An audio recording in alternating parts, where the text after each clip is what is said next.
လုပ်ထားတယ်ရဟ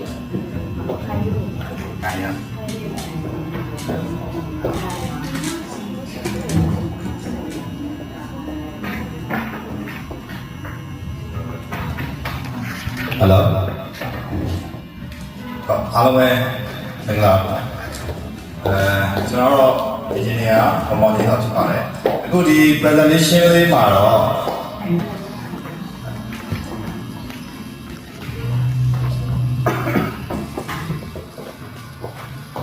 ကျွန်တော် presentation လုပ်မှာပါဒီ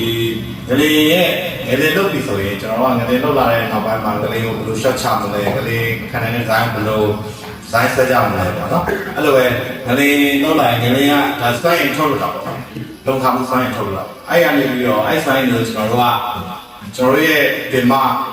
ထုတ်တဲ့ shear wall structure တွေနဲ့ကခံနိုင်တာတစ်ခုပေါ့နော်အဲ့ဒါအပြင်ကျွန်တော်ဒီကောင်တွေကို absorb လုပ်နေရတယ်နော်ကျွန်တော်ကဘာကြတော့ စစ်နဲ့လည်းပဲကျွန်တော်ခိုင်ခံမှုနဲ့ပဲတောင်းတမှုနဲ့ပဲတုံ့ပြန်တာပေါ့ဒါပေမဲ့ဒီစွမ်းရင်လှူရှားမှုတွေကို short ချမဲ့ equipment တွေလည်းရှိတယ်ရှိတော့ဒါတော့သူများနိုင်ငံမှာတော့ develop country မှာတော့သုံးနေပြီကျွန်တော်တို့ဒီမှာလည်းcost ရတော့ကြီးများတဲ့ပမာဏတော့မဟုတ်ဘူးstructure ကိုကိုပါတော့စဉ်းစားမယ်ဆိုရင်ပေါ့နော်အဲ့တော့ကျွန်တော်တို့ဒီမှာလည်းဒါခုက production မှာက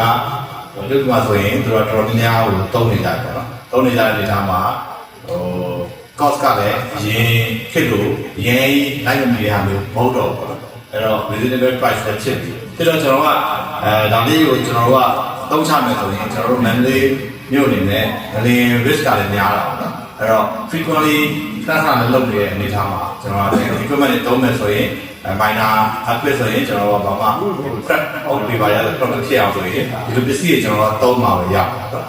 အဲ့နဲ့ပတ်သက်ပြီးတော့ကျွန်တော်တို့ဒီ presentation လုပ်မယ်ဆိုတော့ကျွန်တော်လည်းတလိုက်များကိုယ်စားနေရှိတယ်တော့ကျွန်တော်တို့ extra လေးလိုက်ထွက်လာရတယ်ပေါင်းပြီးတော့ကျွန်တော် presentation slide လေးလုပ်နေပေါ့နော်ယာယီလုပ်နေကျွန်တော်တို့ online နဲ့ဒီဆရာရဲ့ presentation ကိုလည်းကျွန်တော်ကချင်းချင်းကပ်ပြီးတော့လုပ်ထားတယ်ပေါ့နော်အဲ့တော့ဒီကျွန်တော်ငလင်မှာဆိုလို့ရှိရင်ကျွန်တော်ကငလင်ထုတ်လာပြီဆိုရင်ကျွန်တော်ဒီငလင်ကိုဒီလိုမျိုးအောက်ကကျွန်တော်ပြီးခဲ့တဲ့နေ့ကလည်း seminar လုပ်တယ်ပေါ့နော်အဲ့တော့ base isolator နဲ့ငလင်အကြောကိုဖြတ်ထားတာပေါ့အဲ့လိုပြောငလင်အကြောကိုဖြတ်လိုက်မယ်ဆိုရင်ဒီငလင်ရဲ့လှုပ်ရှားမှုရဲ့ဒဏ်တွေကကျွန်တော်အစာအုပ်ပေါ်မှာတရားမှုနေတော့မယ်အဲ့ဒီ isolator သုံးမယ်ဆိုရင်ကျွန်တော်က80% လောက်ထိငလင်ရဲ့စွမ်းကိုabsorb လုပ်20% တော့ structure မှာလာပြီးခံစားဒါကသူတို့ရဲ့ analysis တွေပေါ်မူတည်ပြီးတော့design လုပ်အောင်အဲ့တော့ကျွန်တော်ကဒီ user တွေကိုလည်းကျွန်တော်က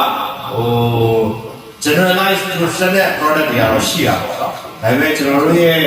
အစာအုပ်ရဲ့ structure behavior နဲ့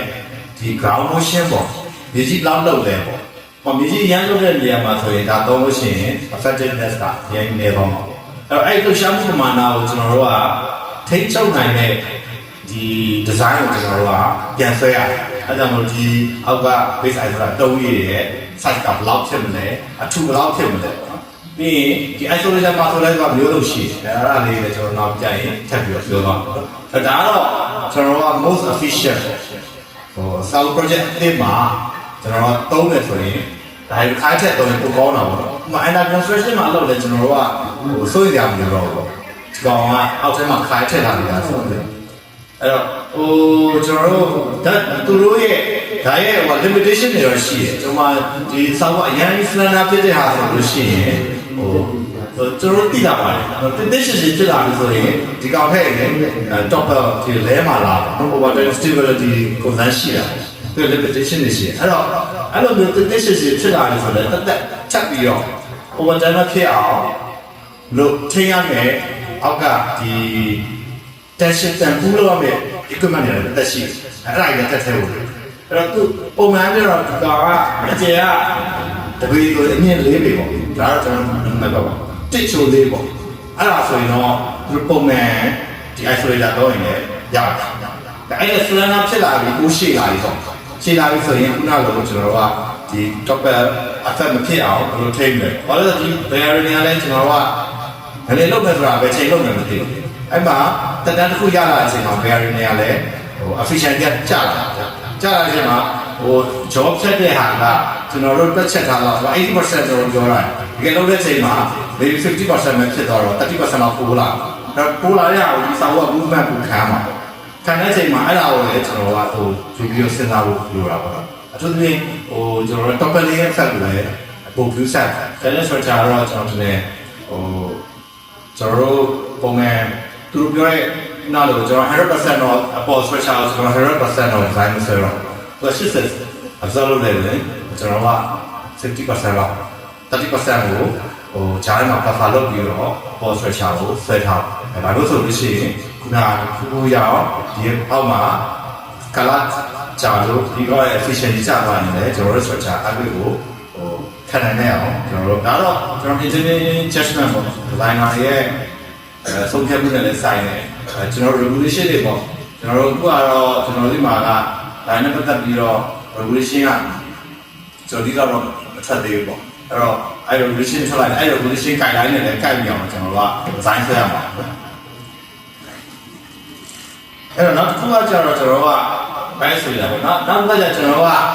ဟိုရှော့ပါးတွေလို့ဂျမ်ပါပေါ့ဒီလှုပ်ရှားမှုအစောလုပ်တဲ့ဂျမ်ပါပေါ့ဂျမ်ပါဆိုတဲ့နေရာမှာကျွန်တော်က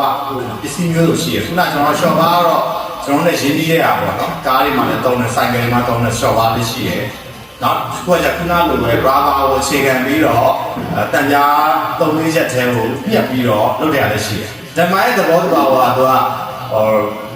လောက်ချက်ဖြစ်တာပေါ့ဖြစ်ဖြစ်ချင်းဒီလှုပ်ရှားမှုကိုဖြစ်ဖြစ်ချင်းဖြစ်အောင်လုပ်ရတဲ့သဘောပဲ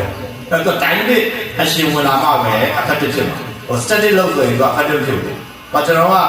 ဟိုကားကိုကျွန်တော်က short wire ခံထားတာပဲဒါပေမဲ့အပေါ်က weight က3တန်ဆိုရင်အောက်ကဘင်းကတော့3တန်လုံးခံရတာပဲ sorry 4တန်လုံးထားပါတော့ပဲ4တန်လုံးခံရတာပဲဒါပေမဲ့ဒီဘက် impact တုံတဲ့ဟာကြတော့ဒီ short ပါရင်အောက်မှာစောင့်နေတဲ့နေရာတော့ရော့ပါမှာပေါ့နော်။ static နဲ့သွားမယ်ဆိုရင်ဒီ damper တွေကဘာမှမထူကြဘူး။ဆိုတော့ကျွန်တော်ငလေကဟိုဒဇန်လာလေဆိုတဲ့သောက်ခံရတာခံရတာပေါ့နော်။အဲ့တော့ dynamic အရှင်ဝင်လာတဲ့ဟာကိုလည်းသူကအစောလုပ်တာ။အဲ့တော့ကျွန်တော်ကဒီမှာဆိုရင်ကျွန်တော်တို့အမြဲတမ်း response structure ပေါ့ကျွန်တော်ကဟို approximate method နဲ့ code compliant ပေါ့ကျွန်တော် design မှာဆိုရင်ဟို approach ကနှစ်မျိုးရှိရပါကျွန်တော်တို့ code compliance code guideline ကကျွန်တော်တို့တက်တာရှိတယ်အဲချို့ beyond code ပေါ့ code မှာ specify လုပ်ရတဲ့ကြော်လာတဲ့အခါမှာဟိုဒီဟန်ဆောက်ရမြင်လာပြီအဲ့လိုကြည့်ကြတော့ performance based analysis and design ဆိုပြီးတော့ဆက်သွားတယ်အဲ့တော့ကျွန်တော်တို့ဒီမှာတော့လက်ရှိနေကြမှာ code based ပေါ့ code ကိုပဲချိန်ခံပြီးကျွန်တော်တို့က design လုပ်ကြတယ်အဲ့တော့ code တွေမှာကျတော့ကျွန်တော်ကဒီအဓိက response pattern ကိုတတ်မှတ်ကြတယ်အခုကျွန်တော်တို့ငလင်းလုပ်ပြီးမှကျွန်တော်တို့ S1 SS တို့ define လုပ်ကြတာပေါ့နော်အဲ့တော့အဲ့ငလင်းပုံတည်ပြီးတော့ဒီ credit လေးပုံမှာရှိတဲ့ time ဟိုကျွန်တော်တို့ time ဟိုမှာကျတော့ကျွန်တော်က page ရှိရပါအဲ့ graph ကိုသူက define လုပ်ပြီးတော့ဒီ graph ကိုအဲ့တော့ဒီ graph မှာဆိုလို့ရှိရင်ကျွန်တော်ပုံမှန် RC ဆိုရင်ပစ္စည်းတိုင်းမှာတော့ damping property ပေါ့နည်းနည်းတော့ရှိကြတယ်ဆိုလိုချင်တာကကျွန်တော်ကဒီပစ္စည်းတစ်ခုကိုလှုပ်လိုက်လို့ချိန်တိုင်းကတော့သူရက်တော့ရတဲ့အကြောင်းရသူ့မှာ damping property တစ်ခုရှိလို့ဟို damping မရှိလို့ကအနည်းငယ်လုံးတော့နော်အနည်းတော့ကျွန်တော် layer friction တော့ခဏမေးထားတယ် damping property မရှိလို့ဒီပစ္စည်းကအနည်းငယ်ကျွန်တော်တစ်ချက်လုပ်ပြီးတစ်ချက်လုပ် damping property ရှိရတဲ့သူကကာလခုကြာတာရော့အဲ့တော့ကျွန်တော်ပုံမှန် RC ဆိုရင်ကျွန်တော် structure ပုံများများကို damping property က 5% ကျွန်တော်ဒီတက်ချမ်းမှာ run လို့ရှိရင် 5% ရေးကြတယ်အဲ့တော့အဲ့ကျွန်တော်ကုတ်ကတတ်မှတ်တဲ့ graph ရှိတယ်အဲ့ graph က 5% ပေါ်မှာအခြေခံထားတယ်အဲ့တော့ကျွန်တော်ကခုနလို damper တွေကိုထည့် design ရဟို symmetric ပြောင်းလို့ကျွန်တော်ထည့်ရတာပေါ့နော်ထည့်ရင်လည်းတစ်ဖက်ဆောင်းနဲ့ထည့်နေတယ်လည်းအစာကဟို twist ဖြစ်သွားပြီး torsion effect ကဝင်လာအောင်အဲ့တော့ဒါတော့ design လုပ်တဲ့ချိန်မှာစဉ်းစားမယ်အဲ့တော့အဲ့ damping property တွေများထည့်လာရင် damping percentage များလာဒီ graph ကအောက်ကိုနှိမ့်ပါအဲ့တော့ကျွန်တော်တို့ရဲ့အစာအုပ်မှာလာတဲ့ damping force ကရော့အဲ့တော့ damping property ကိုတင်ရမှာပေါ့ဒါပေမဲ့ကျွန်တော်တို့ design ကတော့30% လောက်ဒီပဲတင်ရတယ်ပေါ့နော်ဒါပေမဲ့ percentage ကိုဒီ design လုပ်တဲ့ချိန်အဲ့တော့ကျွန်တော်တို့ဒီ temper တွေကတော့ငလေးကိုအများစုက30%အများဆုံး40%ပေါ့အဲ့လောက်ပဲသူက short ချပြီးတော့ design လုပ်နိုင်တယ်အဲ့တော့ဒါကတော့ကျွန်တော် temporary ကိုသုံးမယ်ဆိုရင်ဒါ design မှာဒီ graph ဖြစ်လာမယ်ပေါ့နော်အဓိကတော့တိုင်းမှာလည်းကျွန်တော်တို့ကဖောက်တွေကို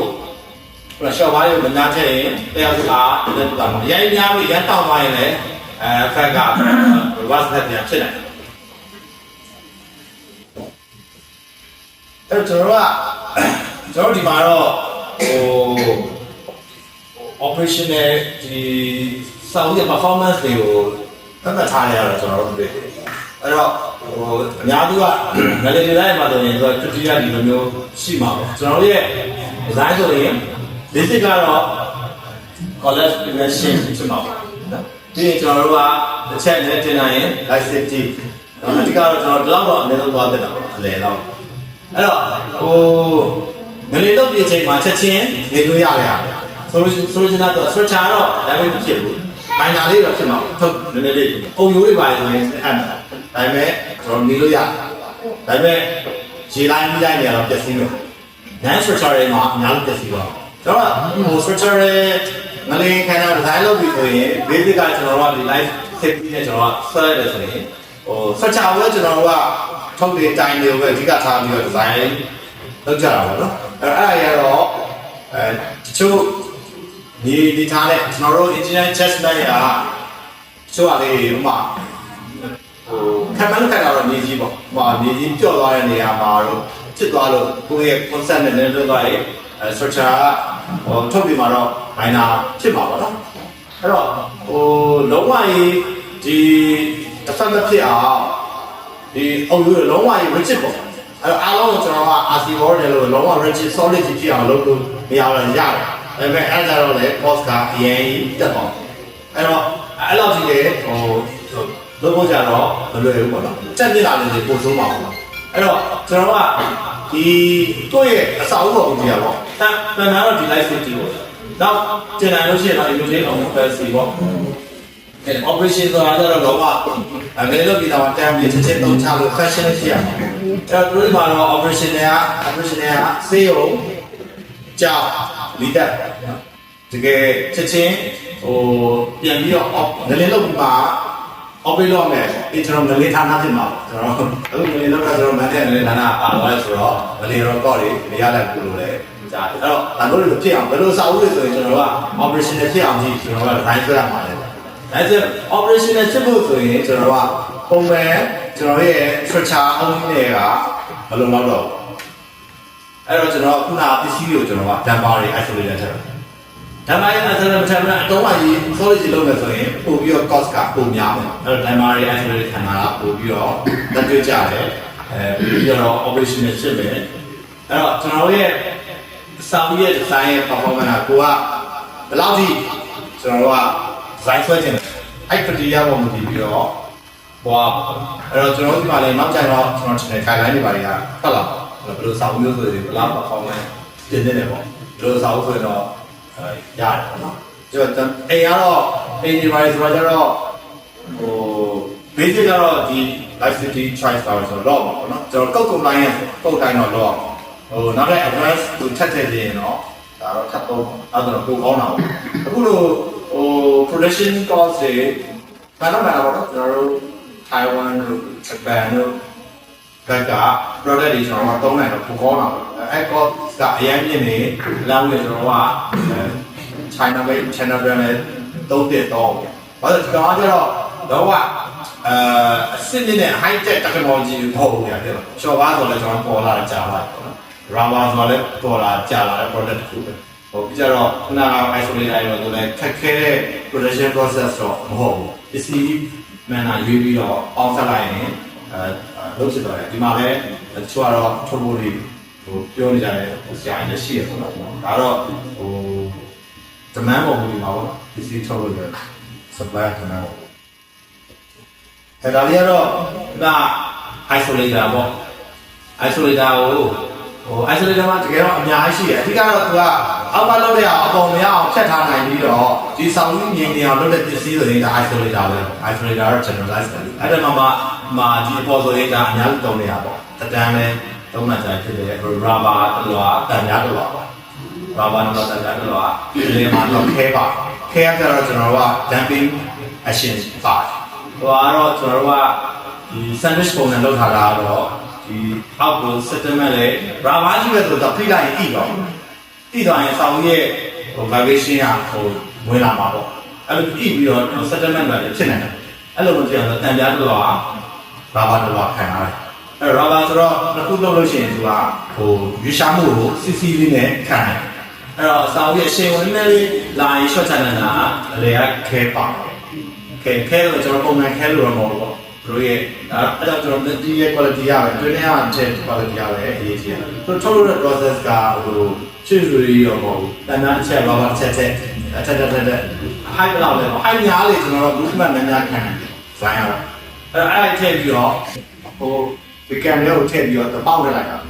ဒီကာဘာအရင်ဖြော်လိုက်တာပေါ့ပြီးတော့အားလုံး solid တားလေးဖြစ်သွားတယ်ဒီ rubber သားလေးကအဲ့အချိန်မှာ sandwich action လေးရတော့တယ်အလဲကူကကျတော့ဟိုလုပ်တဲ့ခါမှာဒီဟိုအချိန်ဝင်လေး short ပြီးအဲ့ဒါကတော့ပုံမှန်ပေါ့ဒါတော့ကျွန်တော်တို့မနေ့ကဟိုနေ့ကကျွန်တော်တို့ကြည့်တဲ့ pendulum bearing ပေါ့ဒါကြတော့လေ bearing ဆိုတော့ထုံးတဲ့နာမည် bearing material ပေါ့အရန်မှုတည်တာပေါ့တော့ပုံမှန်တော့ဈေးပုံများတယ်လို့ပြောတယ်အဲ့တော့ဟို rubber ကျတော့ကျွန်တော်ကားလိုက်ရတယ်လို့ဒါပေမဲ့ပုံပြီးကောင်းတဲ့ material ဒီလိုဖြစ်မှာပေါ့လားဒါပေမဲ့ဟို rubber ပဲ rubber တော့ကောင်းတဲ့ဟို elastic property ကောင်းရအောင်ဖြစ်တယ်ဒီ precision ကတော့ material ကတော့ကျွန်တော်တို့ဟို material တန်များဆိုတော့ပို့ပြီးတော့ယူဆမှာဒီအဲ့မှာတော့သူကဈာမအောင်လဲဟို precision ဘယ်အရင်ကို reduce လုပ်တဲ့ plate ကတော့သူပါမှာတန်ချင်းဆိုတော့ကြာရင်ချိန်တော့ချိန်ပြီး localize ခွက်တယ်ပေါ့ဒီမှာလည်းသူကဈာမှာကန်တဲ့ပစ္စည်းတွေပါတယ်ဒါတော့ပို့ပြီးတော့Q size နဲ့ material ပေါ့ brand ကောင်းတာသုံးနေတာမဟုတ်တော့ဒါလို့ဆိုတော့ brand အသစ်နဲ့ပဲတိတ်အနေနဲ့မရှိဘူးဒါတော့ကျွန်တော်မြင်ပေါ့ဒီတော့ဆိုရင်ကျွန်တော်က product သူရဲ့ research တွေပါဒီစားလေးကြည့်ရသူတို့ပုံမှန်တော့ဟိုမှာသူကဒီပစ္စည်းတွေထုတ်ရင်ထုတ်တဲ့ပစ္စည်းကိုလည်းသူကထုတ်တဲ့ material ကလက်သူ့မှာကိုယ်ပိုင်လက်ပေါ့ကျွန်တော်တို့ဟိုလိုပဲ complete တွေလိုပဲသူကိုယ်ပိုင်လက်ရှိတယ်အတုံးတွေကို randomly လို့စစ်တယ်ပေါ့နော်သူလည်းသူတို့ပစ္စည်းတွေကိုထပ်လာပစ္စည်းကိုစစ်တယ်အဲ့ဒါတော့သူတို့စိတ်စစ်တယ်အကျဲ project ကျွန်တော်ကသုံးတယ်ဆိုရင် project owner ရောဒီ manufacturer ရောဒီဖြစ်တဲ့ third party လက်ပေါ့ဒီမှာတော့ third party လက်ပဲအများစုကတော့တက်တူတွေမှာရှိရဗျာကျွန်တော်တို့သွားကြည့်တဲ့ module တက်တူဆိုရင်ဒါတွေလို့စမ်းပြရပေါ့စမ်းပြီးသူတို့ free school ယူပေါ့ဟုတ်ဆိုလေကျောင်းဆိုတော့စက်ပစ္စည်းတွေတန်ဖိုးကြီးတာပေါ့ဒါမျိုးဆိုရင်ကျွန်တော်ကဟိုအဲ့တော့ကျွန်တော်တို့15တက်လောက်ဆိုရင်တန်900တက်900လောက်ပေါ့တိုက်တိုင်းလို့ခမန်းကြီးတန်600 900ပေါ့အဲ့တော့ဒီတန်600 900ကိုကျွန်တော်ဖိပြီးတော့ဒီကောင်တုတ်ပြီးတော့ဆန်းနောက်ပြကျွန်တော်တို့ဗီဒီယိုဖိုင်လေးတွေရအဲ့တော့ဆန်းမှာတော့ဒီစက်ကြီးရဲ့ဟို capacity ကမသေးဘူးပေါ့ပြတော့ဟိုဒီချက်သူကတော့ university တော့ဆိုရတယ်ဆန်းချက်မှာပေါ့နော်ကျန်တဲ့pollution တွေလည်းလုပ်မှာပေါ့အဲ့တော့နောက်ဆုံးလေးတို့များတော့အကြောင်းတွေကဖိုင်တာများတယ်ပေါ့တပ်ပတ်လို့လည်းရှင်းဒီပစ္စည်းတွေမှာလည်းကျွန်တော်ကဟိုကျွန်တော်ဒီမှာတော့မသုံးဘူးတော့နည်းနည်းလေးဝိုင်းရှိရပါတော့ဒါပေမဲ့တို့မှာတော့ဟိုတမန်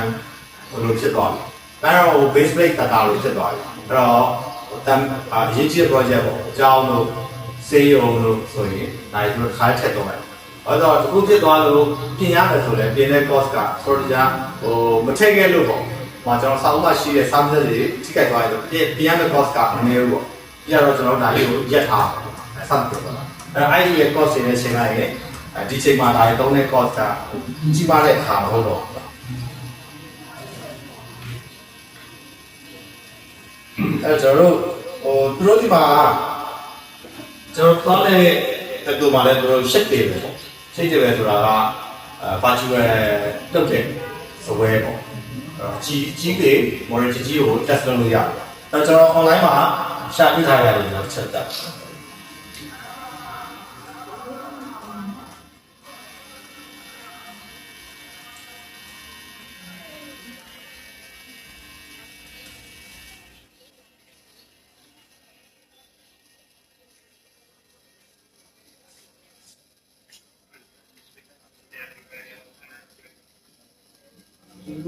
and most complex seismic tests ever conducted. List of 13 earthquake motions and 6 fire tests. Now this specially designed and instrumented building is about to experience one of the most severe earthquake losses ever recorded. US က Why? ကျွန်တော်မှတ်ထားတာအကြီးဆုံး A moderate magnitude 6.6 earthquake struck ဒီမှာတော့ဘယ်နဲ့ပေါ်လို့ရကျွန်တော်သားလေးလာတယ်မတူယူပါစံတော့အင်ဒိုဘိုင်ဘယ်နဲ့ပါ It's like a harder shake and a harder shake. ဒီမှာဆိုလို့ရှိရင်သူက It was ဘော်ရဲမှာသူက I heard a lot of ဆန်းကိုလည်းခေါ်တာပေါ့ဥပမာ maybe it was the earth, maybe it was မိသက် falling. ပစ္စည်းဆောက်ပါရပေါ့ဆေးလည်းလာလက်တက်ထားတယ်ဆောက်ပါအေး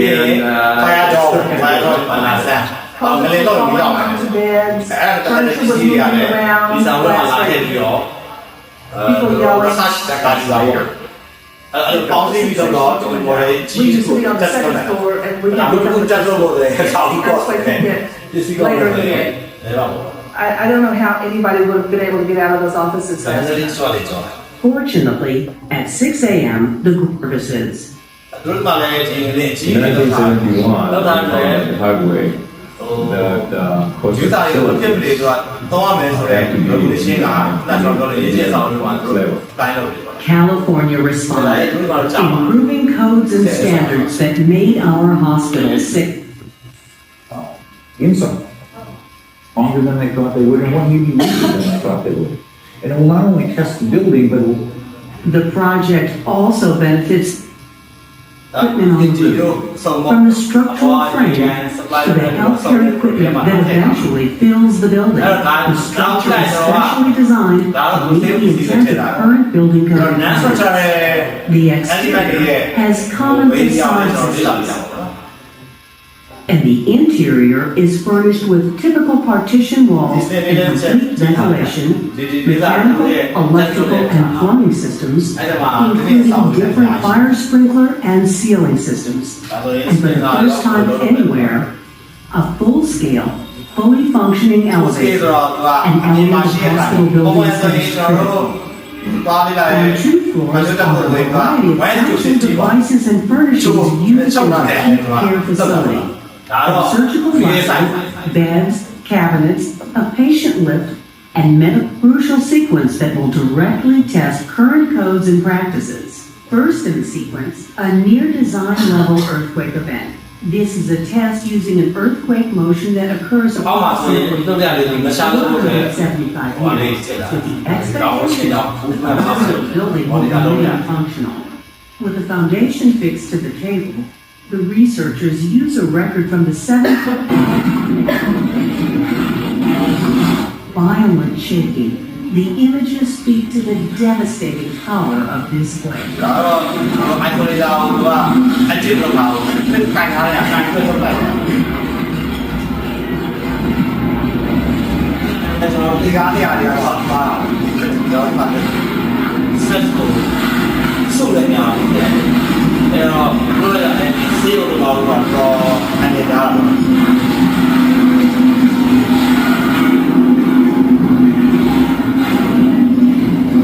သူကထည့်ရတယ်ပဲခိုင်ထားတယ်ဟိုဒီကရာချုပ်တာတက်ဆိုရချင်းသူကထည့်ထားခြင်းမှာအရင်တော့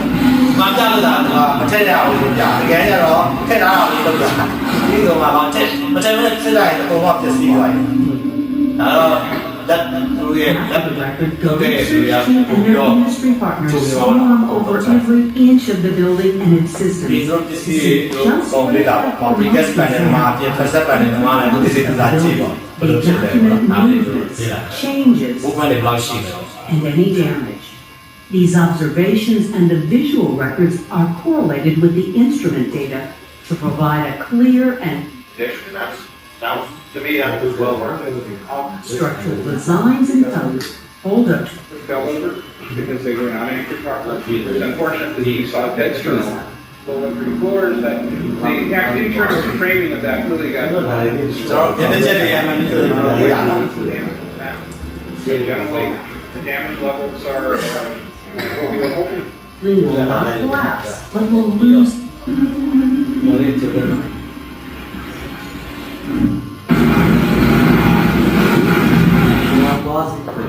Interior furnishings are thrown about,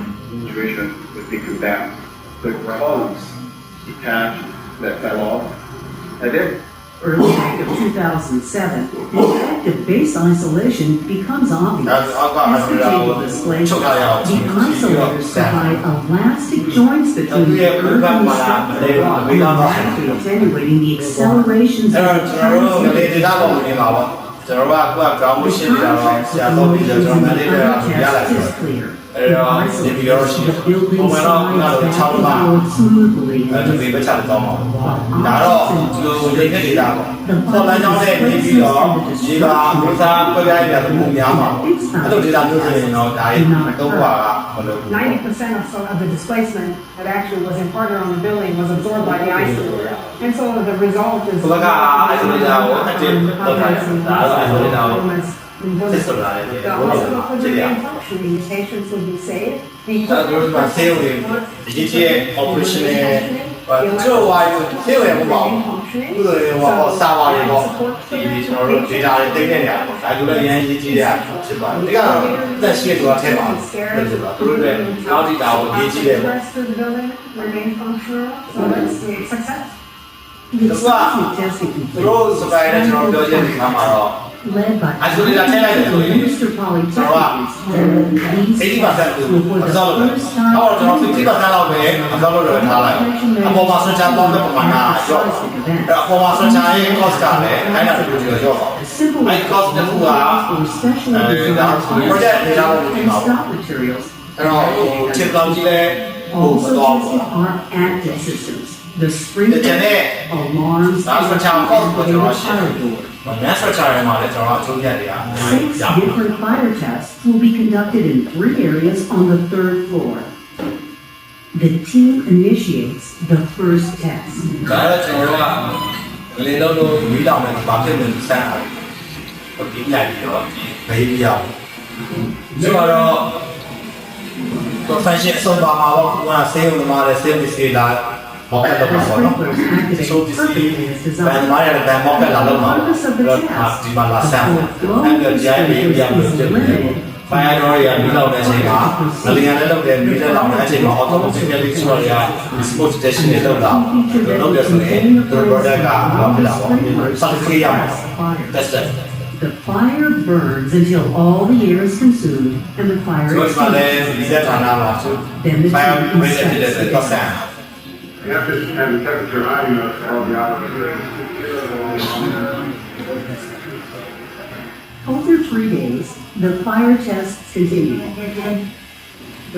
ဒီစမ်းရတယ် The test that will Barrel on this that broke off. ဆိုတော့သူတို့ကဒီသက်ဌာနကိုလည်းလာပြီးတော့စမ်းကြည့်တော့ဘယ်လိုလောင်လဲဘယ်လိုလုပ်မလဲ To the building. We're gonna have a huge. ဒီကကျွန်တော်တို့ကပြောလေကားတွေလေကားတွေကျွန်တော်တို့ဒီကျွန်တော်ဆမ်နာတော့လို့လေဒီကားကြာရင် separate ပဲနေအောင်